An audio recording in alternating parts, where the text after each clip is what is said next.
गौरी ने विश्वासघात किया मेरे साथ।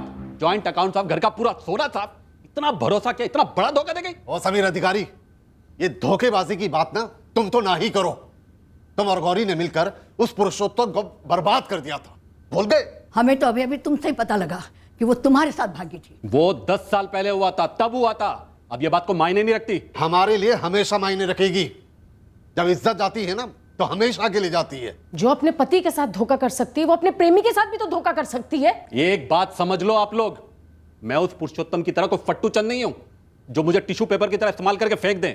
गौरी को तो मैं जहन्नुम से भी ढूंढ के लाऊंगा और ऐसा सबक सिखाऊंगा साली को कि भागना तो दूर, चलने तक के भी लायक नहीं रहेगी। समीर, मुझ संभाल के बात करो। मत भूलो मेरी छोटी बहन के बारे में बात कर रहे हो तुम। अगर गौरी को तुम्हारे कारण कुछ हुआ ना तो मैं तुम्हें दिखा दूंगा कि मैं तुम्हारे साथ क्या कर सकता हूं। बस इतना कर दो, मुझे मेरे पैसे लौटा दो।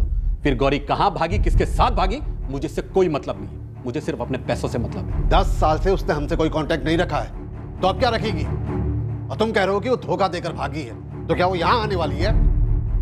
सुनो, वो हमारी अब कुछ नहीं है। हमारी कोई बहन थी ही नहीं। तुम्हें काय सांगतात भाऊ, हमारे लिए कोई कैसे नहीं है। गौरी छोटी बहन है हमारी। चुप कर जयदेव, इतना कुछ हो गया फिर भी तू ये बात बोल रहा है? आए, मैं मानता हूं कि गलती की गौरी ने, लेकिन गलतियां इंसान से ही होती है। गलती करने के 10 साल बाद भी जिसे अपनी गलती में पछतावा ना हो, वो गलती नहीं, बहुत बड़ा गुनाह है जयदेव। भाऊ, हमने कभी गौरी का पक्ष सुना ही नहीं। हो सकता है गौरी की कोई मजबूरी रही हो। धोखेबाजी मजबूरी नहीं, फितरत में होती है। क्या पता वो कल हम सब लोगों को बर्बाद कर दे। कुछ भी बोल रहे हो भाऊ। अशोक बिल्कुल सही कह रहा है। गौरी इस परिवार का हिस्सा नहीं है। अशोक भाऊ, क्या कहें हम पुलिस को गौरी के बारे में? सच बोल देते। जब राजन ने खुलासा कर ही दिया है तो और कोई चारा नहीं है। आप जानते हैं गौरी कहाँ है? ये दोनों हैं। इनके थोबड़ों के अलावा कोई और जानकारी नहीं है इनके बारे में। ये दोनों तो कॉलेज स्टूडेंट टाइप लगते। पॉकेट मनी खत्म हो गई होगी इसलिए कांड किया होगा। जो भी हो, हिस्ट्री नहीं है इनकी, मतलब नए खिलाड़ी हैं। और एक बात पक्की है कि जयदेव परांजपे की घर की फील्डिंग इन दोनों ने की थी। अब बैटिंग बॉलिंग की या नहीं, ये पता करना है। सर, ये जो जयदेव प्रांजपे वाला दूसरा नंबर है ना, आपकी टर्मिनोलॉजी में जयदेव कॉलिंग जयदेव, उस नंबर के फ़ोन का IMEI ट्रैक किया है। It's a smartphone sir. इस फोन को सर्वेलेंस पर डाल दो जगदीश। अगर इस फोन में कोई नया नंबर एक्टिव होता है तो अच्छा है हमारे लिए, वरना फोन और सिम की लोकेशन ट्रैक करके एड्रेस तक पहुंचना होगा। अशोक जी, आपकी बहन गौरी आप्टे से आप सबको खतरा महसूस हो रहा है कि अगला टारगेट आप में से कोई भी हो सकता है। इसलिए ज़रूरी है गौरी आप्टे के बारे में आप लोग जो कुछ भी जानते हैं हमें बता दें। दरअसल आप लोगों को इस बारे में हमें पहले ही बता देना चाहिए था, लेकिन आप लोगों ने तो गौरी आप्टे के बारे में जिक्र तक नहीं किया। क्या जिक्र करते मैडम? 20 साल से हम में से किसी ने भी एक बार भी फोन नहीं किया गौरी को। हमने गौरी से सारे रिश्ते तोड़ दिए थे। ऐसा क्या किया था गौरी आप्टे ने? 20 साल पहले गौरी की एक अच्छे आदमी से शादी हुई थी, पुरुषोत्तम आप्टे। वो बहुत अच्छा आदमी था।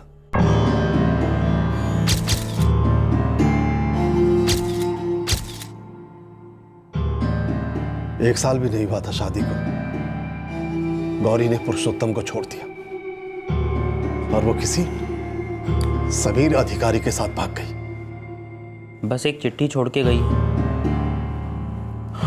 और लिखा है कि मैं जा रही हूँ। कहाँ, क्यों, कुछ नहीं लिखा। पुरुषोत्तम, ऐसे कैसे चली गई गौरी बिना कुछ बताए? अरे कुछ तो लिखा होगा ना। चिट्ठी में लिखा है कि उसे और कोई मिल गया है। कौन? नाम तो नहीं लिखा, पर लिखा है कि मुझे ढूंढने की कोशिश मत करना। बहुत गलत किया गौरी ने, ऐसी शर्मनाक हरकत आई। कहाँ चली गई गौरी? ऐसे कैसे चली गई? मुझे तो यकीन ही नहीं हो रहा। बहक गई होगी गौरी। मला क्या लगता है, हमें उसे ढूंढकर उसे समझाना चाहिए। पुरुषोत्तम अच्छा आदमी है, आई एम श्योर उसे माफ कर देगा। नरेश बाबू, आइए उसे ढूंढते हैं। ढूंढा उसे जाता है जयदेव जो खो गया। गौरी का यूं किसी को बिना बताए जाना, चिट्ठी में लिखना कि उसे ढूंढा ना जाए, इससे एक बात साफ होती कि उसने ये बहुत सोच समझकर और अपने होशो हवास में किया। कोई बहकी बहकी नहीं है वो। हमें ऐसा लग रहा था कि जैसे हम गौरी को कभी जान ही नहीं पाए। ऐसा लग रहा था कि जैसे वो कोई और ही है। अभी तो आपने हमसे कहा कि पिछले 20 साल से आपकी गौरी से बात नहीं हुई और उसने चिट्ठी में भी इस बारे में कुछ नहीं लिखा था, तो फिर आपको कैसे पता चला कि वो किसी समीर अधिकारी के साथ भागी थी? क्योंकि 10 साल पहले समीर अधिकारी हमारे पास आया था।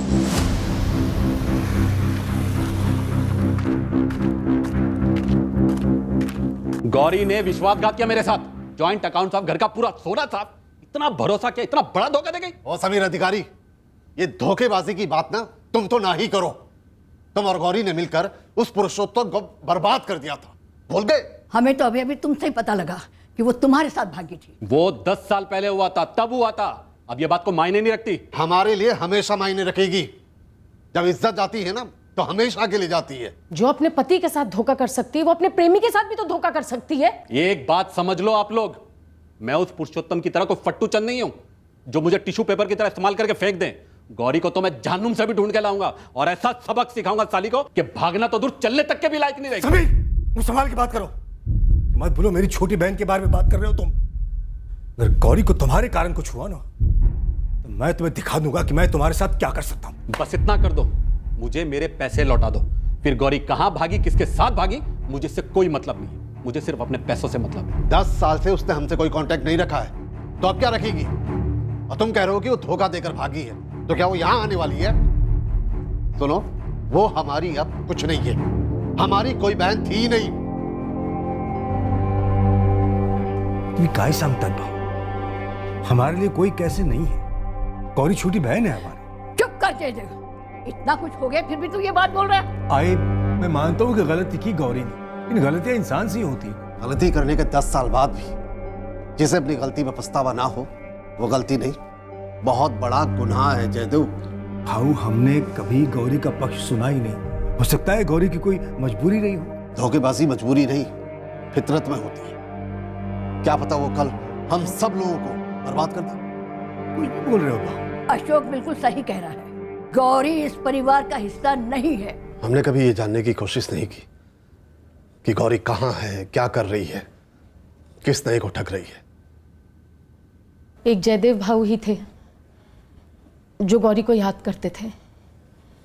इन तीनों भाइयों में वही गौरी के करीब थे। रोहिणी जी, क्या गौरी आप्टे जयदेव जी के साथ टच में थी? हमें जयदेव के फोन रिकॉर्ड से एक नंबर मिला है जो जयदेव के नाम पर ही लिया गया था, और उस नंबर से सिर्फ जयदेव से ही बातें हुई है। मुझे इस बारे में कुछ नहीं पता। आपकी वो पुश्तैनी कोठी, उसके बंटवारे में क्या गौरी आप्टे को इससे बाहर रखा गया था? बाहर रहने के लिए अंदर होना जरूरी है।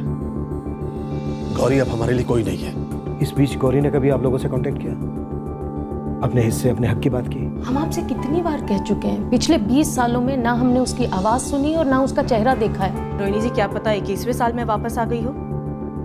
क्या उसे इस हिस्से से बाहर रहने वाली बात पता थी? गुस्सा थी वो?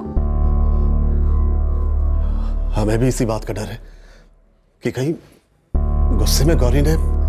अशोक जी, आपके पास समीर अधिकारी का नंबर या एड्रेस होगा? सिर्फ इतना पता है कि वो मुंबई का है। जब वो 10 साल पहले आया था तो उसने मुझे फोन नंबर दिया था। गुरु भाई, मैंने फोटो देखते ही बोल दिया था ना कि दोनों लड़के स्टूडेंट लगते हैं। बोल, मिले क्या दोनों? यहाँ यूनिवर्सिटी के स्टूडेंट हैं, नीलेश मिश्रा और मोनीश झा। रेंजिल एरिया में किराए पर रहते हैं। सीसीटीवी बन जा, नजर हटनी नहीं चाहिए दोनों से। बेटर जो भी हो, मुझे गौरी के बारे में कोई बात नहीं करनी। देखिए, मुझे रत्ती भर भी फर्क नहीं पड़ता है किसका मर्डर हुआ, किसने किया, गौरी का क्या कनेक्शन है। मेरे इन सबसे कोई भी लेना देना नहीं। रुकिए समीर जी, फोन मत काटिए। आपकी बात पुलिस से हो रही है, किसी कॉल सेंटर से नहीं। क्या पूछना? गौरी कहाँ है? मुझे नहीं पता। मिस्टर अधिकारी, हमारे लिए बहुत जरूरी है गौरी तक पहुंचना। मेरे लिए भी जरूरी था, लेकिन 10 साल पहले, तब से वो मेरी जिंदगी से गायब है। अब इसके आगे मुझे कुछ भी कहना सुनना नहीं। लेकिन हेलो मिस्टर अधिकारी,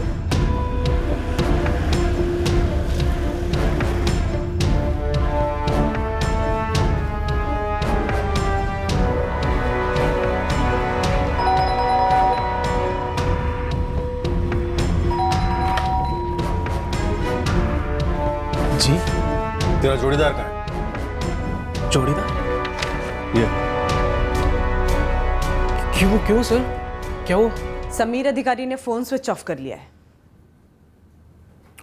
एक टीम लेकर मुंबई निकलो, टटोलो इस समीर अधिकारी को हमें गौरी आप्टे तक पहुंचना है। वो ही एक है जिसका मोटिव नजर आ रहा है इस क्राइम में। वो इस क्राइम की मास्टरमाइंड हो सकती है।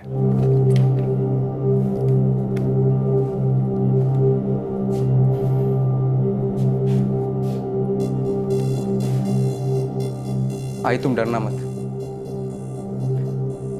पता नहीं मैं सब क्यों कह रहा हूँ। क्या हुआ राजन? कोई भी बेल बजाए दरवाजा मत खोलना। अगर कोई अजनबी हो तो अंदर से ही पूछ लेना क्या काम है। मैं सिक्योरिटी गार्ड से भी कह के रखता हूँ। ठीक है बेटा। और अगर कोई कुरियर वाला भी हो, कहे मेरा पार्सल वार्सल है, फिर भी दरवाजा मत खोलना।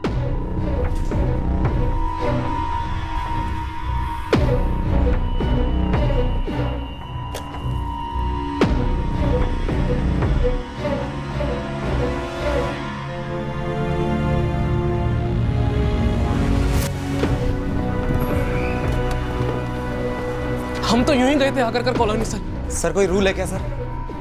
सर उस हाउसिंग कॉलोनी में एंटर नहीं कर सकते। बेटा सवाल हम पूछेंगे, अपनी कहानियां तैयार रखो। आपके कहने पे हमने सारे फिंगरप्रिंट्स को दोबारा स्कैन किया। हमारे हिसाब से तो एक ही अटैकर था। उंगलियों की चौड़ाई और पंजे के साइज से तो यही लगता है कि अटैकर कोई मेल ही था। मेल ही था? गलती की कोई गुंजाइश अमित? ना के बराबर सर। लेकिन क्यों? आपके रडार में कोई फीमेल है क्या? हाँ, विक्टिम आशा लता की बेटी जयदेव की छोटी बहन गौरी आप्टे। वो अब तक इस केस की एक मिसिंग कड़ी है। वैसे उसके पास मर्डर का मकसद तो है। हमने 2 लड़कों को भी हिरासत में लिया है जो जयदेव के घर पर नजर रखे हुए थे। वैसे जयदेव और उनकी माँ आशा लता किसी अजनबी के लिए दरवाजा नहीं खोलते थे। शायद अजनबियों के साथ कोई पहचान वाला हो, जैसे कि ये गौरी आप्टे।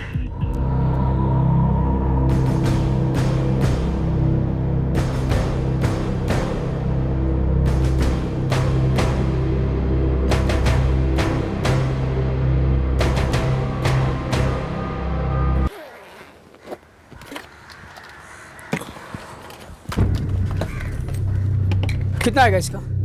इन सब का बिल आ गया भाई। बिल तो नहीं है, गुम हो गया कहीं। 1-1.5 साल पहले खरीदा था। अभी नया कैमरा और लेंसेज भी खरीदे तो अब इसकी ज़रूरत तो है नहीं। वारंटी कार्ड तो होगा? ऐसे एजेंसीज की तो 2 साल की वारंटी होती है। हाँ जानता हूँ वारंटी होती है, लेकिन कार्ड वार्ड है नहीं मेरे पास। गुम हो गया कहीं। या तुझे जो सही लगता है वो दे दे। वैसे भी घर पे पड़े पड़े सब सड़ गए। अगर कॉलोनी क्यों गए थे तुम दोनों? कोठी नंबर 7 जयदेव प्रांजपे के घर के फोटोग्राफ्स क्यों ले रहे थे? हम किसी के घर की फोटो क्यों लेने लगे सर? हमने कोई फोटो वोटो नहीं ली। सर हम पटना से बिलोंग करते हैं, इधर MSc कर रहे हैं यूनिवर्सिटी में। इस मर्डर वर्डर से हमारा कोई ताल्लुक नहीं है सर।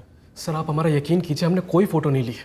अपने फ़ोन घर पर छोड़कर 18 नवंबर की रात को जयदेव प्रांजपे के घर जाके तुम दोनों ने एक कांड किया।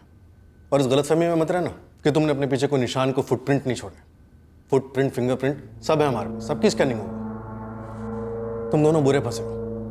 अब सच सच बता दो, इस कांड को करने के लिए किसने पैसे दिए थे तुम्हें? क्या बोल रहे हैं सर आप? हम तो बस पार्क में घूमते घूमते कॉलोनी में चले गए थे।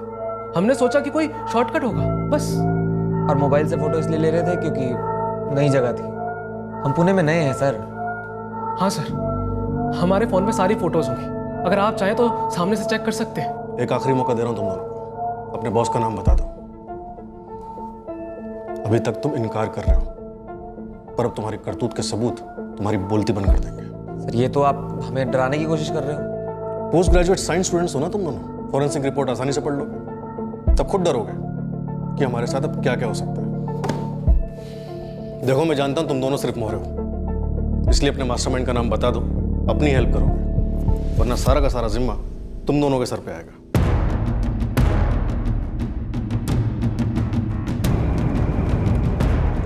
अब हमारी तहकीकात को एक मंजिल मिल गई थी, गौरी आप्टे।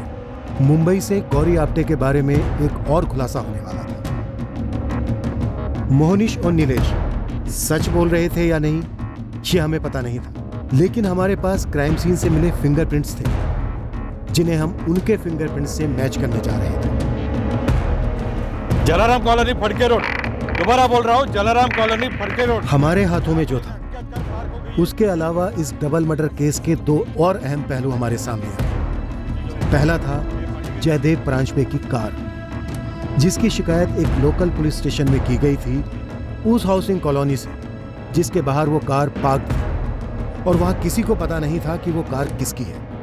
और दूसरा पहलू था जयदेव कॉलिंग जयदेव वाला रहस्य। हेलो सर जगदीश, साइबर से एक गुड न्यूज़ है सर। जयदेव प्रांजपे का दूसरा नंबर हमने ट्रैक कर लिया है। कोई दूसरा नंबर एक्टिव हुआ है इस मोबाइल पे? नहीं सर, पर हमने इंस्ट्रूमेंट की परचेज इनवॉइस से ट्रैक कर लिया। कारवे रोड का एड्रेस है, किसी उर्मिला वाडेकर के नाम का। सर कार का नंबर अलग है, लेकिन कार की डिटेल्स जयदेव परांजपे की कार से मैच हो रही है, जो हमारे सिस्टम पर फ्लैश हुआ था। कार में कोई पेपर्स नहीं मिले, लेकिन सर्विस बुक मिला है जो जयदेव परांजपे के नाम की है। बढ़िया गया तो तुरंत कार को हमारे थाने भेज दो।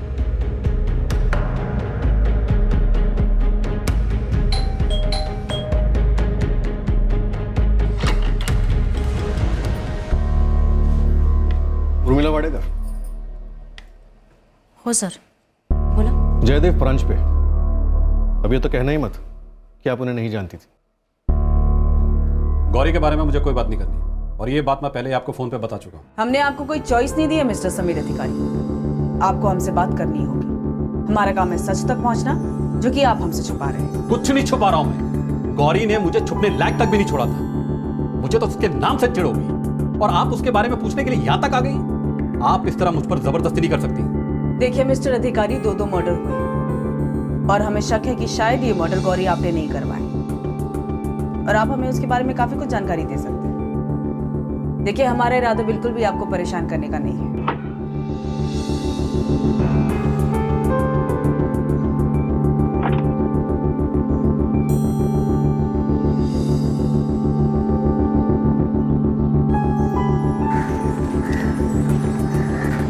नंबर प्लेट चेंज किया गया है सर। गाड़ी शहर से बाहर ले जाने का इरादा होगा, फिर आइडिया ड्रॉप किया होगा। कांस्टेबल गायतोंडे ने बताया कि जलाराम कॉलोनी में काफ़ी गाड़ियां पार्क रहती हैं। हत्यारे ने सोचा होगा कि उन्हीं गाड़ियों के बीच जयदेव की ये गाड़ी छुप जाएगी।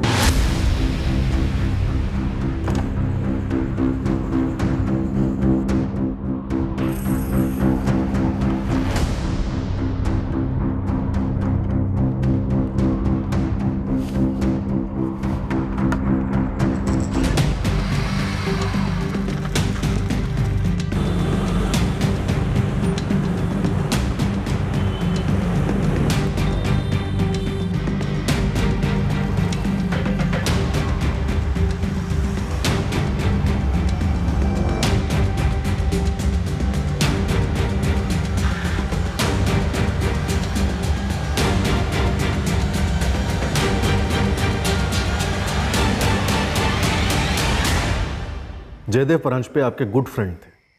उर्मिला जी, हम पुलिस वाले हैं, पेज 3 पत्रकार नहीं। जो आपने गुड फ्रेंड बोल दिया और हमने गुड फ्रेंड छाप दिया।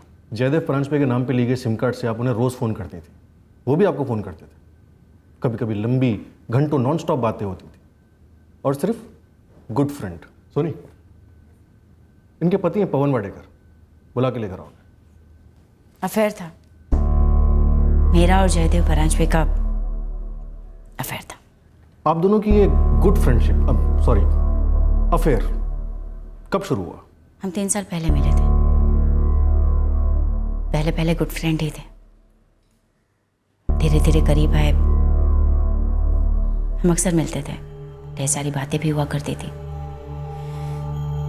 वो दूसरे सिम कार्ड वाला आइडिया जयदेव का ही था।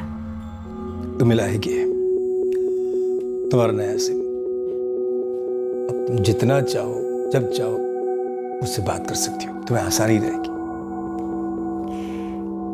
जानते हो जयदेव, कभी कभी मैं सोचती हूँ कि हम पहले क्यों नहीं मिले। और मैं अक्सर सोचता हूँ कि मिले तो सही।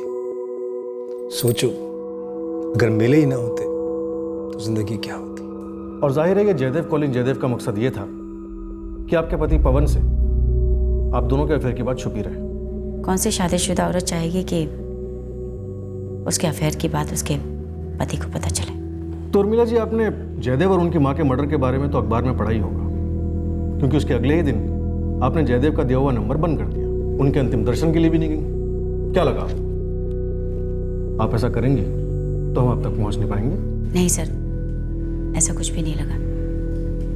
रही बात जयदेव के अंतिम संस्कार में ना जाने की, तो अगर मैं वहां जाती तो मेरे पति पवन का शक मुझ पर बढ़ जाता। क्या आपके पति पवन को आप पर शक था? जी, वो मेरा पीछा करते थे।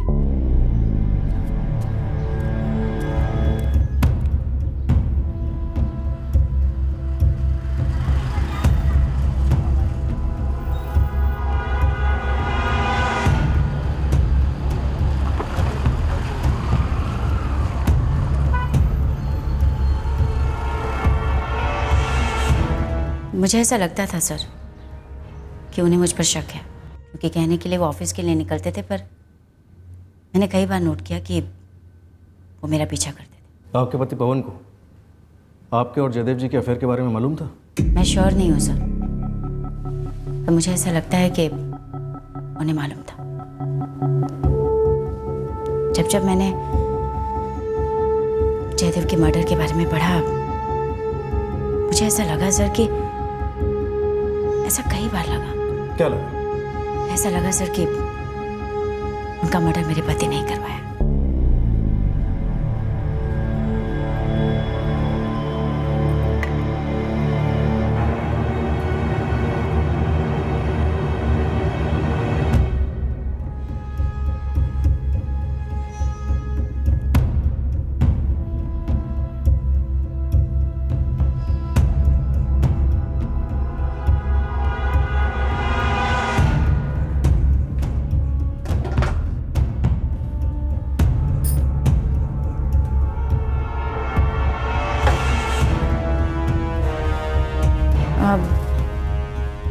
आपके लिए साबूदाने की खिचड़ी बना दूं? आपकी फेवरेट?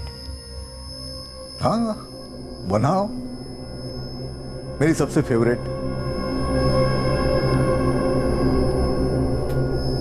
मुझे कई बार ऐसा महसूस हुआ सर, कई बार ऐसा महसूस हुआ कि उन्हें पता चल गया है और आपके पति इस वक्त कहाँ हैं? ऑफिस में होंगे। नंबर और एड्रेस? मेरा छोटा भाई है पीयूष, आप उससे बात कीजिए, शायद उसे पता होगा ये गौरी कहाँ है। आपका छोटा भाई कहाँ मिलेगा ये? जहन्नुम में। उस कमीनी गौरी ने मुझे धोखा दिया, मुझे लूट के भाग गई। और भागी किसके साथ? मेरे सगे छोटे भाई के साथ। और ये बात मुझे उसके भागने के पूरे 6 महीने बाद पता चली कि साली मेरे छोटे भाई के साथ भागी है। आप जाइए पीयूष से बात कीजिए, अगर गौरी ने उसे भी धोखा नहीं दिया होगा ना तो जरूर वहीं मिलेगी। इस पीयूष का नंबर और एड्रेस दीजिए।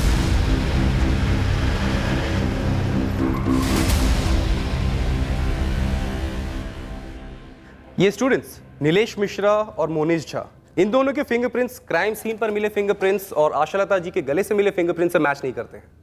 हत्यारा इन दोनों में से कोई नहीं है सर, लेकिन हाँ आपके लिए एक लीड है। अमित, कोई सॉलिड लीड चाहिए मुझे। ये लीड हमें जयदेव के कार के नंबर प्लेट से मिली है। नंबर प्लेट तो ऑब्वियसली जाली है, लेकिन नंबर प्लेट के पीछे उस दुकान का हॉलोग्राम बना हुआ है जहां से ये नंबर प्लेट बनवाई गई थी। रोशन ऑटो वर्क्स, ऑन पेंधारी चौक का एड्रेस है सर। एड्रेस तुरंत टेक्स्ट करो।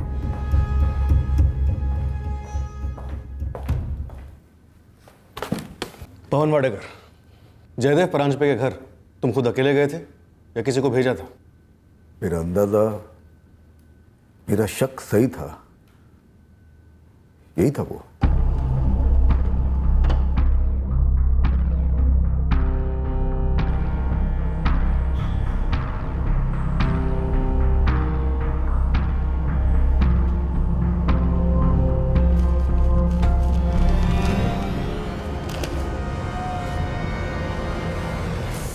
उर्मिला कभी अखबार नहीं पढ़ती थी, लेकिन इस जयदेव परांजपे मर्डर केस से जुड़ी हर एक खबर उसने पढ़ी, बार बार पढ़ी। उर्मिला को भी शक हो गया होगा कि तुम्हें उसके अफेयर के बारे में पता चल चुका है, और उस रात तुम अगरकर कॉलोनी गए और निकाल दिए अपनी पड़ोस जयदेव और उसकी बूढ़ी माँ पर। उसने ये अफेयर किया क्यों? वो कब से चल रहा था ये? तुम्हारा साथीदार कौन था पवन? कॉलोनी के सीसीटीवी में जयदेव की कार में हमें एक ही आदमी दिखाई दे रहा है। जैसे गर्म पानी नहीं होता मुंह में, नहीं आप उसे निगल सकते हो, नहीं थूक सकते हो, बिल्कुल वैसे ही फील होता है सर जब आपको मालूम पड़ता है कि आपकी बीवी का किसी दूसरे के साथ अफेयर चल रहा है। आप उसे सीधे मुंह पूछ भी नहीं सकते हो,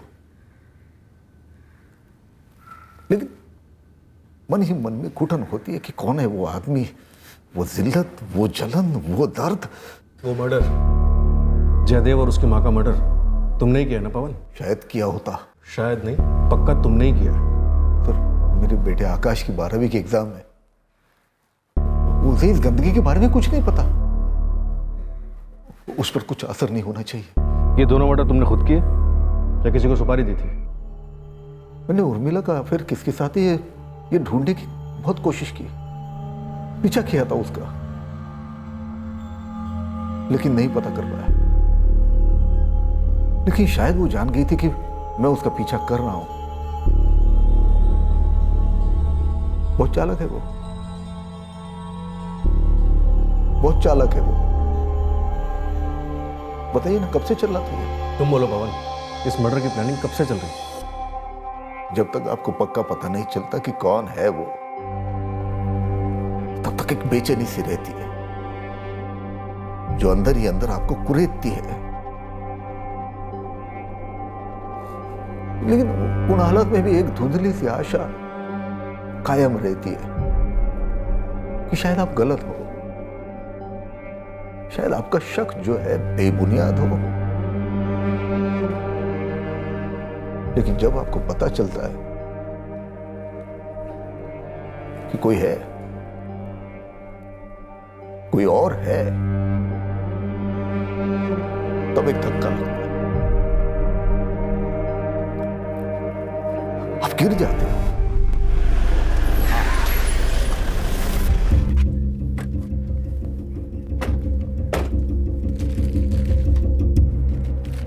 तेरे यहाँ बनी है? हाँ साहब, ये नंबर प्लेट मेरे ही बना है। जाली नंबर है। बिना आरसी बुक के कैसे बनाई ये नंबर प्लेट? जाली है। अब भुला मत बन, इतना कुटेगा कि सारे पुर्जे हिल जाएंगे तेरे। गलती से बन गया होगा, इमरजेंसी में कोई आया होगा, आरसी बुक भूल गया होगा। क्या कोई लफड़ा हुआ साहब? 2 मर्डर हुए हैं। किसने बनवाई थी ये नंबर प्लेट? कोई रजिस्टर मेंटेन करता है या फिर लॉकअप में सिखाऊं रजिस्टर मेंटेन करना? है सर, है सर, 1 मिनट सर, रजिस्टर है सर।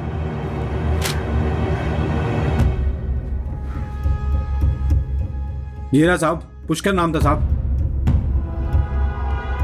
आपण डायल केलेला नंबर अस्तित्वात नाही। नंबर अस्तित्व में नहीं है, जाहिर सी बात है नाम भी अस्तित्व में नहीं होगा। सर सर सर सब कुछ जाली हो सकता है, लेकिन मैं सीसीटीवी लगाया सर। सीसीटीवी में पक्का चेहरा छपा होगा सर, देखकर ही पहचान लूंगा। ऐसे बहुत कम आते जो अपने साथ आरसी बुक नहीं लाते साहब। 21 नवंबर की तुरंत फुटेज निकाल के दे। हाँ साहब, ये रहा साहब। मुझे सब याद आ रहा सर। ये बोला था आरसी घर भूल गया है और अर्जेंट में नंबर प्लेट बनवाना है।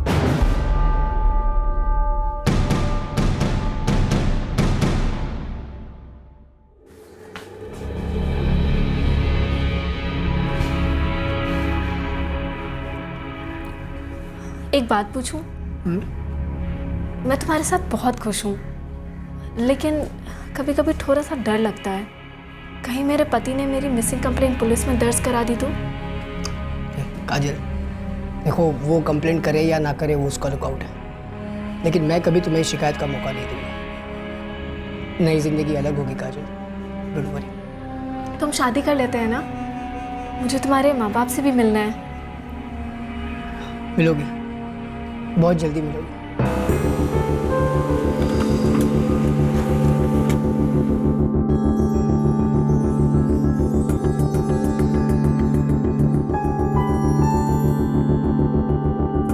नहीं सर, हम नहीं जानते इसे। कौन है ये? जयदेव की कार पर जो जाली नंबर प्लेट लगी मिली, वो इसी ने बनवाई थी। वो गौरी का कुछ पता चला आपको? अभी नहीं, पर एक और संदिग्ध उभरा है इस केस में, पवन वाडेकर। इस पवन वाडेकर की बीवी उर्मिला के साथ अफेयर था जयदेव जी का। और आपको लगता है कि पवन वाडेकर ने अजय और काका को मरवाया? देखिए, इस वक्त कुछ भी पक्के तौर पर नहीं कहा जा सकता। हमारे पास किसी भी संदिग्ध के खिलाफ कोई ठोस सबूत नहीं है। पर यह बंदा इस केस से जुड़ा जरूर है। कैसे भी करके हम इसे ढूंढ निकालेंगे और पता लगाएंगे कि जयदेव के साथ इसका क्या कनेक्शन था, क्या बैर था। क्या कह रही हैं आप मुझसे गौरी के बारे में बात करना चाहते हैं? देखिए मैडम, गौरी मेरे साथ नहीं है और ना ही मुझे ये पता है कि वो इस वक्त कहाँ है। 5 साल पहले वो मुझे लूट कर फरार हो गई थी, तब मैंने पुलिस में कंप्लेन भी की थी। एक मिनट। 20 साल पहले गौरी आपटे ने अपने पहले पति पुरुषोत्तम आपटे को छोड़ा आपके भाई समीर अधिकारी के लिए, और 10 साल पहले उसने आपके भाई समीर अधिकारी को छोड़ा आपके लिए, और अब आप बता रहे हैं कि 5 साल पहले उसने आपको छोड़ा किसी और के लिए। अब किसके साथ भागी है गौरी? देखिए, अगर मुझे पता होता वो कहाँ है तो मैं जाकर क्या उससे अपने पैसे नहीं निकला लेता, उसे थाने में बंद नहीं करवा देता अब तक। मैडम, वो जिसके साथ भागी होगी ना, अब तक उसे भी छोड़कर भाग चुकी होगी, क्योंकि बेवफाई और चीटिंग उसकी रग रग में बसी है। सर, जाली नंबर प्लेट बनवाने वाले के पीछे गुरु खबरी की टीम लगी हुई है। लेकिन सर ये उर्मिला का पति पवन वाडेकर लगता तो है चोट खाया हुआ इनोसेंट बंदा, जो ये पता ही नहीं कर सका कि उसकी बीवी का किसके साथ अफेयर चल रहा था, या फिर ये बहुत तगड़ा एक्टर है और ड्रामा कर, पर जो भी है कुछ समझ में नहीं आ रहा। मुझे लगता है इस नकली नंबर प्लेट बनाने वाले ने सुपारी ली होगी, शायद यही हमें मास्टरमाइंड तक पहुंचा सकता है। सर ये गौरी आपटे, ये सीरियल चीटर लगती है। ये बिना गोली के पिस्टल है या बिना पिस्टल के गोली, यहाँ से वहाँ, वहाँ से यहाँ, सबको धोखा देकर, चकमा देकर भागी है। सर अब तो इसका सोर्स ही मिलना मुश्किल है कि लास्ट किसके पास हो। कहीं ऐसा तो नहीं कि गौरी के कंधे पे बंदूक रख के किसी और ने फायर किया? गौरी के कंधे से गोली? राइट, हो सकता है गौरी का नाम एक कंधा हो, शायद गौरी कहीं हो ही ना। क्योंकि वो अब हमारे परिवार का हिस्सा नहीं है सर, हमने उससे सारे रिश्ते तोड़ दिए, इसलिए शायद वो, शायद पता नहीं ये सब सच है या वहम है या क्या है। ये गोली या गुगली जो भी है, राजन ने हमें दी बातों बातों में। शायद वो जानता था कि गौरी हमें कभी मिलेगी ही नहीं। लेकिन वो जाली नंबर प्लेट बनवाने वाला बंदा तो असली है। असली गोली ये हमें पहुंचाएगा असली ट्रिगर तक, केस के मास्टरमाइंड तक। ये केस अब हमें एक घुमावदार रास्ते पर ले जाने वाला था, उस आदमी तक पहुंचाने जिसने जाली नंबर प्लेट बनवाई थी। पर इस आदमी का जयदेव प्रांजपे या उनकी मां आशा लता जी से क्या रिश्ता था, ये अभी तक एक रहस्य था। पर हम आगे बढ़ रहे थे उस सच्चाई का पर्दाफाश करने जो इस डबल मर्डर का खुलासा करती, उस आदमी तक हमें ले जाती जिसने उस रात जयदेव प्रांजपे के घर की घंटी बजाई थी।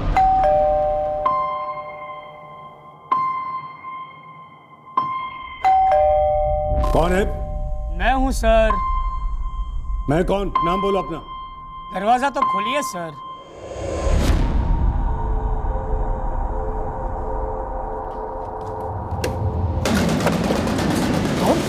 तुम्हारे आने की क्या हिम्मत? जयदेव, जयदेव, कौन हो तुम? कौन हो? मैं पूछ रही हूँ कौन हो तुम?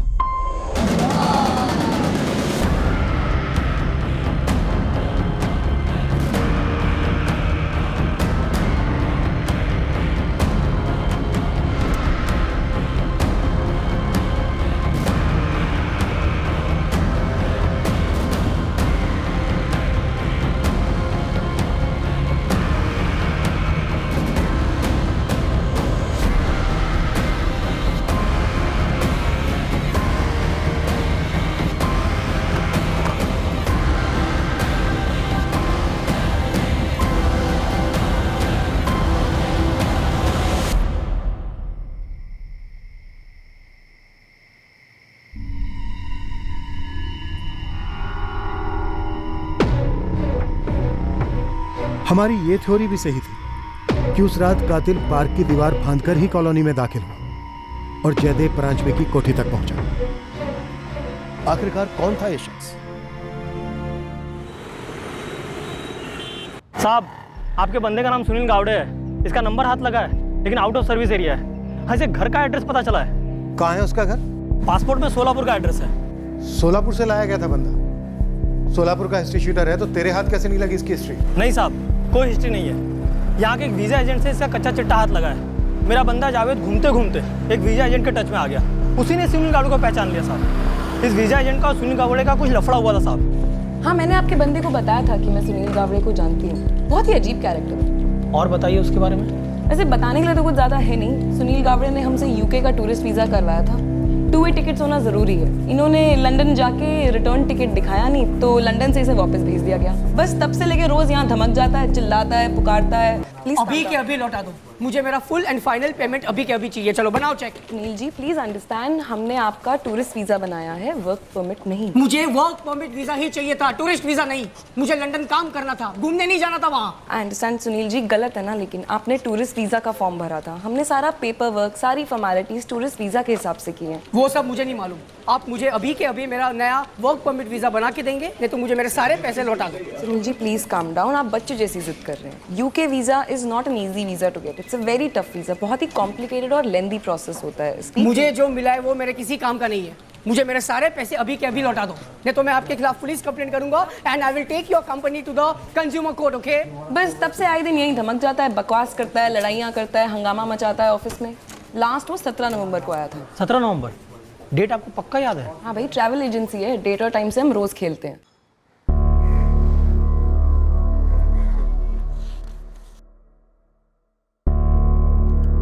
15 जुलाई की फ्लाइट ली थी मुंबई एयरपोर्ट से लंदन की, स्टैंप पे। और वहां से उसी दिन रिटर्न फ्लाइट से डिपोर्ट हुआ है।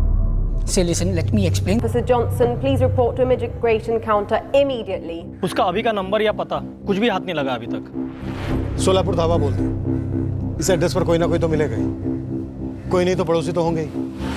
साहब, कुछ मिला मोरे? जी साहब, वो बंदा जिसने नकली नंबर प्लेट बनवाया था। हाँ, उसका नाम पता चला हमें, सुनील गावड़े। तुम्हें कुछ और पता चला? वो पार्क वाले अंकल है ना, गौतम जी, वो लाफ्टर क्लब वाले अंकल। हाँ, उन्हें कुछ याद है? वो इस सुनील गावड़े का फोटो देखते हैं पहचानते। याद आ रहा है, इस लड़के को मैंने जयदेव के साथ देखा था। बोल, किसके लिए काम कर रहा है तू? अपने आप के लिए काम करता हूँ। हाथ पहले नाम बोल। जयदेव! अरे क्या चल रहा है जयदेव? जयदेव, अरे बोल बोल। तू हाथ किसको लगाता है? अरे बोल पहले, नाम बोल पहले। हाथ किसको लगाता?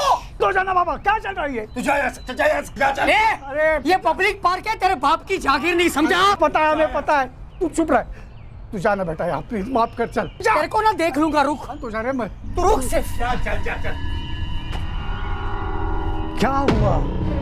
कौन था ये लड़का? अरे मला माहित नहीं भाऊ, कब से मेरा पीछा कर रहा था। अरे इस तरह से कोई पीछा करता है, उसका मतलब कोई तो काम है ना। मुझे नहीं मालूम भाऊ, कल भी शायद मेरे कॉलेज में आया था ये, पता नहीं कौन है। सर, गौतम जी को बाकी कुछ याद नहीं, बस इसका चेहरा देखकर पहचान गए।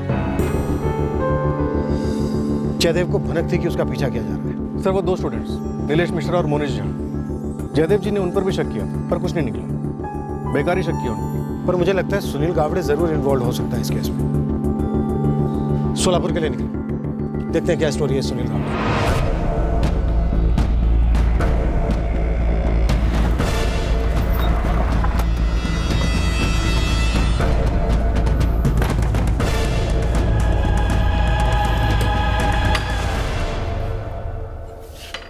जी, सुनील गावड़े यहीं रहता है? हाँ, सुनील मेरा बेटा है। बुलाइए उसे। आप लोग कौन हैं? पुणे पुलिस। कहाँ है सुनील? सुनील यहाँ नहीं है, लंदन में है, जॉब कर रहा है। कब से जॉब कर रहा है लंदन में? जुलाई में गया था तो 5 महीने हो गए। लंदन वाला नंबर दीजिए जरा, जिस पर आप लोगों की बात होती है। पहले कारण तो बताइए कि बात क्या है। आप पहले नंबर दीजिए, हम कारण भी बताते हैं। सर, ये सुनील अपने माँ बाप को भी चुना लगता है, यहाँ का नंबर इस्तेमाल करके लंदन का झांसा दे रहा है कई महीनों से। हमने लंदन का नंबर मांगा तो यहीं का कोई नंबर मिला। सुनील का नंबर SMS करो, आप धरते हैं इसे।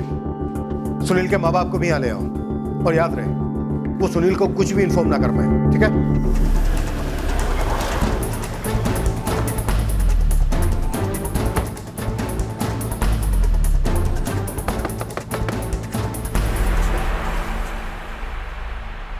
जी सुनील गावड़े है घर पे? जी है। लो। सुनील, सुनील।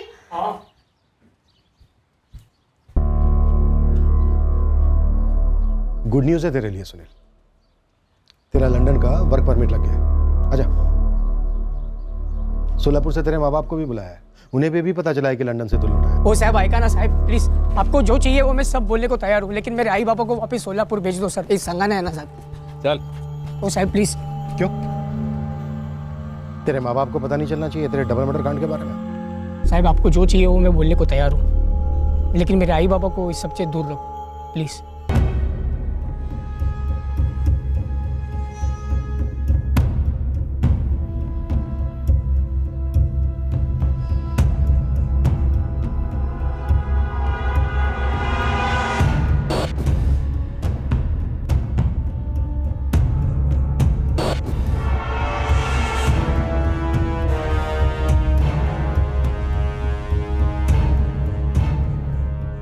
क्राइम सीन पर और आशा लता जी के गले पर मिले उंगलियों के निशान सुनील गावड़े की उंगलियों के निशान से मैच हुए। इस डबल मर्डर का हत्यारा सुनील गावड़े ही था। तूने सुपारी ली थी? बोलो किसका नाम लेना है, ले लेता हूँ। क्यों मारा? दिमाग गर्म था। कारण क्या था? बहुत कारण थे सर। मुझे यूके जाना था, इसलिए आई बाबा ने अपनी ज़मीन गिरवी रख दी। एक दोस्त मिला, बोला यूके में काम दिलाएगा। कैसे दिलाएगा ये नहीं मालूम, लेकिन एक ट्रैवल एजेंसी में लेके गया। सर लंदन एयरपोर्ट से मुझे लात मार के भगा दिया। मालूम पड़ा ये लोगों ने वीज़ा में गड़बड़ी कर दी है। मेरे पैसे ख़त्म हो गए थे सब। एक लड़की से प्यार करता था, काजल नाम है उसका। उसको अपने पास रखना था। उसकी लाइफ भी झंड थी सर। बहुत कारण थे सर। कत्ल करने का क्या कारण था सुनील? जयदेव और उसकी बूढ़ी माँ ने क्या बिगाड़ा था तेरा? तो मैंने उस जयदेव का क्या बिगाड़ा था? चुपचाप वहां गार्डन में फ़ोन पे बात कर रहा था अपनी आई बाबा के साथ। वहां वीज़ा ऑफिस में झगड़ा कर आया था। दिमाग गर्म था और इस आदमी ने गर्म दिमाग में घी डालने का काम किया सर। नहीं बाबा, मैं कुछ करता हूँ। मेरी सैलरी अब तक हाथ में नहीं आई है, लेकिन कुछ ही दिनों में आ जाएगी। जैसी आती है मैं आपको तुरंत भेज दूंगा। साहूकार तो अभी तू तड़क पे उतर आया है। बाबा मेरे भी यहाँ पे 10 टेंशन चल रहे हैं। अभी मैं काम करूँ या फिर? नहीं बेटा, मैं समझ सकता हूँ, लेकिन ये काम हो जाएगा, बहुत जल्दी से जल्दी हो जाएगा। मैं यहाँ ऐसी थोड़ी ना बैठा हूँ, बस कुछ दिन और। मैंने यहाँ पे सारी सेटिंग कर ली है। बहुत जल्दी मैं लौट कर आपको सब कुछ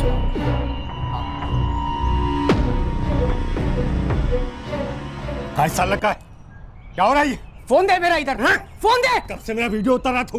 मेरा वीडियो मैं तेरा वीडियो क्यों निकालूंगा? मेरा वीडियो बना रहा था। कौन है तू? देख रहा हूं कब से मेरा वीडियो बना रहा था तू। अबे तू पागल है क्या? मैं तेरा वीडियो क्यों निकालूंगा? कौन है तू? फोन दे के आ तू। अरे मुझे उल्लू समझ रखा है क्या? कब से वीडियो बना रहा था तू मेरा? अबे बुड्ढे तू पागल हो गया क्या? सेटिंग क्या है तेरी? क्यों आया क्यों तू इधर? सटिया गया बुड्ढे, निकल यहाँ से चल। बोल साले तुझे दिखाता हूँ कभी। बोल, हिम्मत है तो बोल। नाम बोल तेरे बॉस का। कौन है तेरा बॉस? बोल किसके लिए काम कर रहा है तू? बाबा वीडियो बना रहा था मेरा। शांत हो जाना बाबा, क्या चल रही है? तू जा यहाँ से। ये पब्लिक पार्क है, तेरे बाप की जागीर नहीं समझा? तू जाना बेटा यहाँ, प्लीज माफ कर, चल।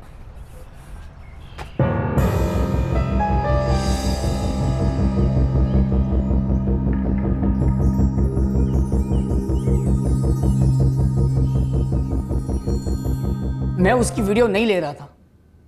वहाँ गार्डन में अपने आई बाबा के साथ वीडियो कॉलिंग कर रहा था। पीछे गार्डन का बैकग्राउंड होना ज़रूरी था ताकि उनको लगे कि उनका लड़का लंदन के किसी पार्क में बैठा है। मैं तो उसको जानता भी नहीं था। तेरा जयदेव से कोई लेना देना नहीं था? नहीं सर, मैं तो उसका नाम भी नहीं जानता था। उसका बदला लेने तूने जयदेव का पीछा किया, उसके घर का पता किया, छुरा लेकर उसके घर गया, जयदेव और उसकी बूढ़ी माँ का कत्ल कर घर लौटा और जयदेव की कार लेकर निकल गया। पैसे नहीं थे सर, दिमाग सटक गया था। काजल के साथ घर बसाना था और इस जयदेव को भी सबक सिखाना था। यकीन कीजिए सर, गुस्से में आके मैंने मार दिया। मुझे नहीं मालूम था कि उसके घर पे ये कैमरा वैमरा है। वो तो मेरे लिए बोनस था। तूने एक बूढ़ी औरत को गला दबा कर मार डाला, जयदेव पर 14 गहरे घाव किए, सिर्फ सबक सिखाने के लिए। हाँ,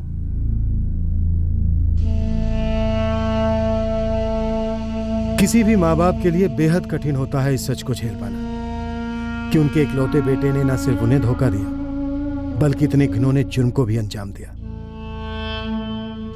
सुनील की प्रेमिका काजल जोशी को सुनील के जुर्म के बारे में कुछ भी मालूम नहीं था। असलियत जानकर वो न सिर्फ सदमे में है बल्कि उसका भविष्य और भी डामाडोल हो गया है, क्योंकि वो अपने पति को छोड़कर सुनील के पास आई थी। और वो जोड़ा जिसका इस डबल मर्डर से कोई डायरेक्ट लेना देना नहीं था, उनके रिश्ते पर इस केस का बहुत बुरा असर पड़ा। इस कांड के चलते इस जोड़े के बीच की दरार बहुत बढ़ गई है, क्योंकि बेवफाई का शक सबूत समेत यकीन में बदल गया। सिर्फ थप्पड़ का बदला लेने के लिए? हाँ, वजह तो यही थी। हमने चुराए गए लेंसेज, कैमरा, लैपटॉप रीसेल दुकान से बरामद कर लिए। क्राइम सीन से जो हमें फिंगरप्रिंट्स मिले थे वो सुनील के फिंगरप्रिंट से पूरी तरह से मैच करते हैं। यकीन नहीं हो रहा है सर, सिर्फ गुस्से में उसने ऐसा किया, सबक सिखाने के लिए? क्या तो यही रहा है और लग भी यही रहा है। दुखद है पर सच यही है।